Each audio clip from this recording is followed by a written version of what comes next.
Hello mga kalisan, ayan, ayusin natin yung kanilang buhangin. Ayan guys, yung kanilang mga buhangin. So, ano lang natin ito. Wait ha. Diyan lang kayo. Huwag kayong makulit ano. So, ganito yung ginagawa ko mga kalisan, oh. Ayan, pinong-pino yung kanilang buhangin, tapos ilagay natin dito sa baba, sa ating mga tarukoy, kasi sila lang yung wala. Ano yan, bakit may nagsuka, oh? Ayan yung kanilang suka. Samba, wag mong anuhin yan.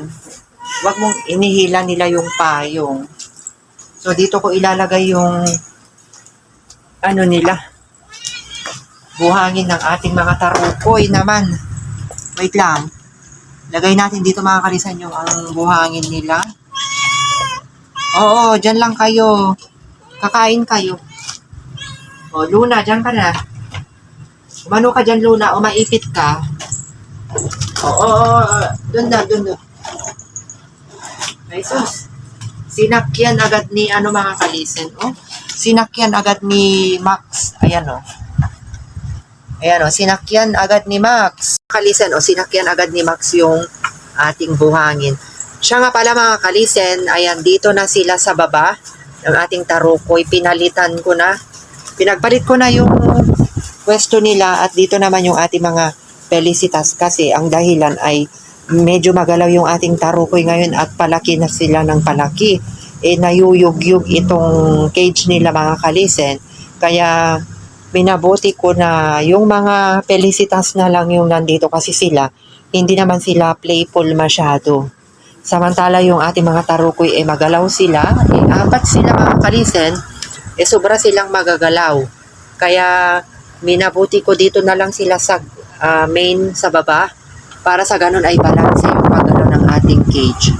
So ayan, medyo maano lang sila. Ito si Melissa kasi, Kiara at saka si Samba, mas maano sila, hindi sila masyadong magalaw, kaya hindi yumuyog-yug masyado yung kanilang cage. Ito kasing mga tarukoy ay magalaw sila mga kalisen, kakulitan pa sila, kaya ayan o, tignan nyo, naglalaro sila dyan sa buhangin na nilagay ko, bagong-bago pa lang yan.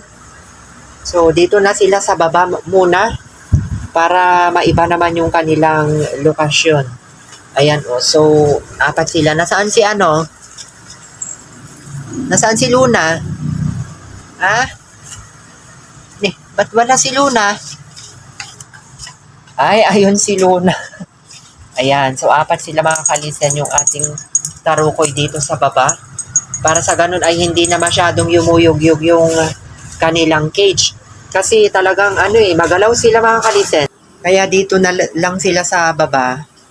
Ayan, tapos yung ating pelicitas sa taas. O yun, nakikita nyo naman na talagang hindi sila masyadong magalaw. Mas mababait mga to. Ayan, o tingnan nyo yung mga tarukoy na, bagong lagay. Isa pa ang dahilan, pag nilalagay ko kasi doon yung kanilang cat litter na palanggana, ay Diyos ko, tumatalsik na yung buhangin doon sa kama. Kaya, yun po, dito ko na lang nilagay sila sa baba kasi kahit magalaw man sila dyan lang malalaglag yung mga buhangin mismo sa bato.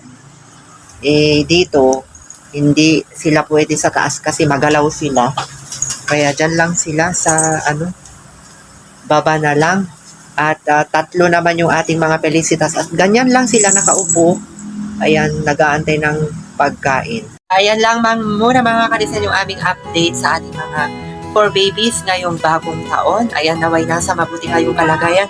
Maraming salamat sa inyong walang sawang pagsuporta sa amin ni Kiara, Samba, Mama Katbelis at saka yung ating tarukoy na nasa baba na. Ayan na si Max, ang laki-laki na ni Max. So, ayan muna mga kalisan, bye-bye!